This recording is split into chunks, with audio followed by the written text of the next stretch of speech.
जय माँ दुर्गे। माता रानी आप सभी की मुरादें पूरी करे। आज हम सुनेंगे सप्तशती का चौथा अध्याय, इंद्रादि देवताओं द्वारा देवी की स्तुति। महर्षि मेधा बोले, देवी ने जब पराक्रमी दुरात्मा महिषासुर को मार गिराया और असुरों की सेना को मार दिया, तब इंद्रादि समस्त देवता अपने सिर तथा शरीर को झुकाकर भगवती की स्तुति करने लगे। जिस देवी ने अपनी शक्ति से यह जगत व्याप्त किया है और जो संपूर्ण देवताओं तथा महर्षियों की पूजनीय है, उस अंबिका को हम भक्तिपूर्वक नमस्कार करते हैं। वह हम सबका कल्याण करे। जिस अतुल प्रभाव और बल का वर्णन भगवान विष्णु, शंकर और ब्रह्मा जी भी नहीं कर सके, वह चंडिका देवी इस संपूर्ण जगत का पालन करे और अशुभ भय का नाश करे।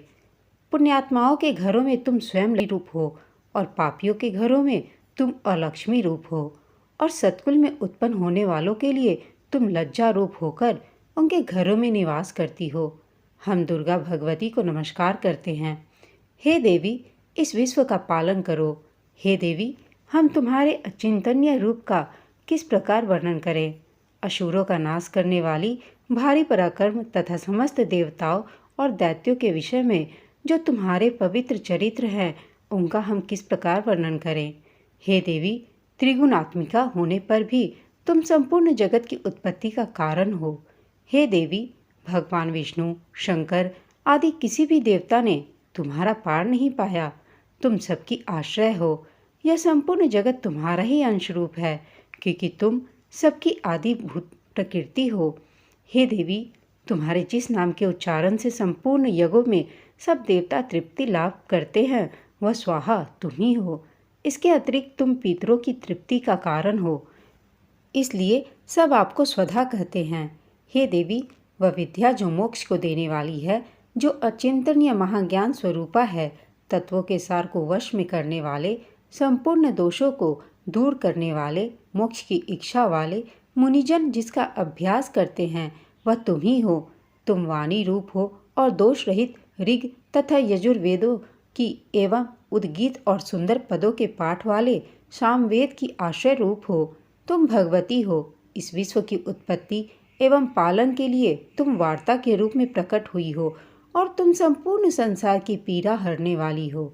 हे देवी, जिसे सारे शास्त्रों को जाना जाता है, वह मेधा शक्ति तुम ही हो और दुर्गम भवसागर से पार करने वाली नौका भी तुम ही हो। लक्ष्मी रूप से विष्णु भगवान के हृदय में निवास करने वाली और भगवान महादेव द्वारा सम्मानित गौरी देवी तुम ही हो। मंद मुस्कान वाले निर्मल पूर्णचंद्र बिंब के समान और उत्तम सुवर्ण की मनोहर कांति से कामनीय तुम्हारे मुख को देखकर भी महिषासुर क्रोध में भर गया। वह बड़े आश्चर्य की बात है। और हे देवी, तुम्हारा यही मुख जब क्रोध से भर गया तो उदय काल के चंद्रमा की भांति लाल हो गया और तनी हुई भौं के कारण विकराल रूप हो गया। उसे देखकर भी महिषासुर के शीघ्र प्राण नहीं निकल गए। यह बड़े आश्चर्य की बात है। आपके कुपित मुख के दर्शन करके भला कौन जीवित रह सकता है। हे देवी, तुम हमारे कल्याण के लिए प्रसन्न हो। आपके प्रसन्न होने से इस जगत का अभ्युदय होता है और जब आप क्रुद्ध हो जाती हैं तो कितने ही कुलों का सर्वनाश हो जाता है। यह हमने अभी अभी जाना है कि जब तुमने महिषासुर की बहुत बड़ी सेना को देखते देखते मार दिया। हे देवी, सदा अभ्युदय प्रताप देने वाली तुम जिस पर प्रसन्न हो जाती हो, वही देश में सम्मानित होते हैं। उनके धन यश की वृद्धि होती है।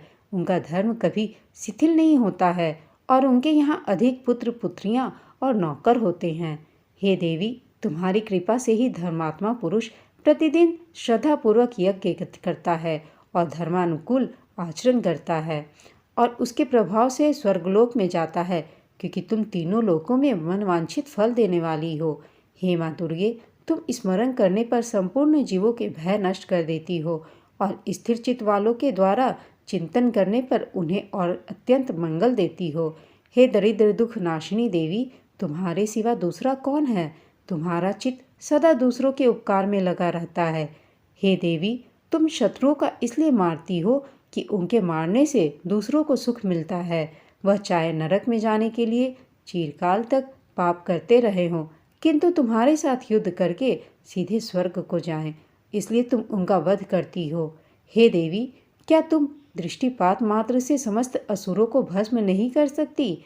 अवश्य ही कर सकती हो, किंतु तुम्हारा शत्रु को शस्त्रों के द्वारा मारना इसलिए है कि शस्त्रों के द्वारा मरकर वे स्वर्ग को जावें। इस तरह से हे देवी, उन शत्रुओं के प्रति भी तुम्हारा विचार उत्तम है। हे देवी, तुम्हारे उग्र खड्ग की चमक से और त्रिशूल की नोक की क्रांति की किरणों से असुरों की आंखें फूट नहीं गई। उसका कारण यह था कि वे किरणों से शोभायमान तुम्हारे चंद्रमा के समान आनंद प्रदान करने वाले सुंदर मुख को देख रहे थे।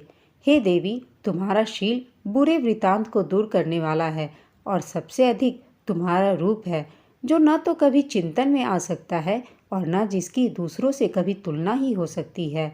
तुम्हारा बल व पराक्रम शत्रुओं का नाश करने वाला है। इस तरह तुमने शत्रुओं पर भी दया प्रकट की है।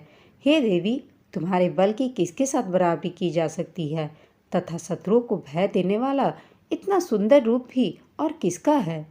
हृदय में कृपा और युद्ध में निष्ठुरता, यह दोनों बातें तीनों लोकों में केवल तुम्ही में देखने को आई हैं। हे माता, युद्ध भूमि में शत्रुओं को मारकर तुमने उन्हें स्वर्ग लोक में पहुंचाया है।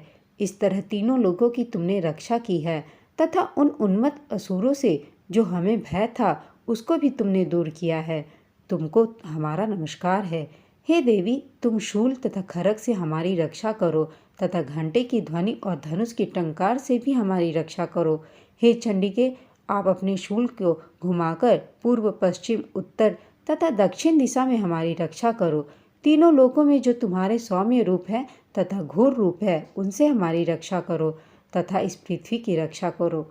हे अंबिके, आपके कर पल्लवों में जो खड्ग, शूल और गदा आदि वस्त्र शोभा पा रहे हैं, उनसे हमारी रक्षा करो।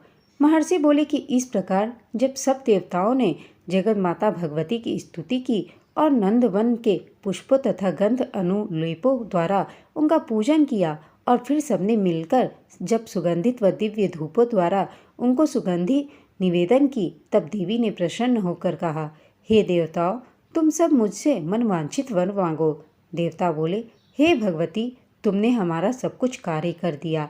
अब तुम्हारे लिए कुछ भी मांगना बाकी नहीं रहा है, क्योंकि तुमने हमारे शत्रु महिषासुर को मार डाला है।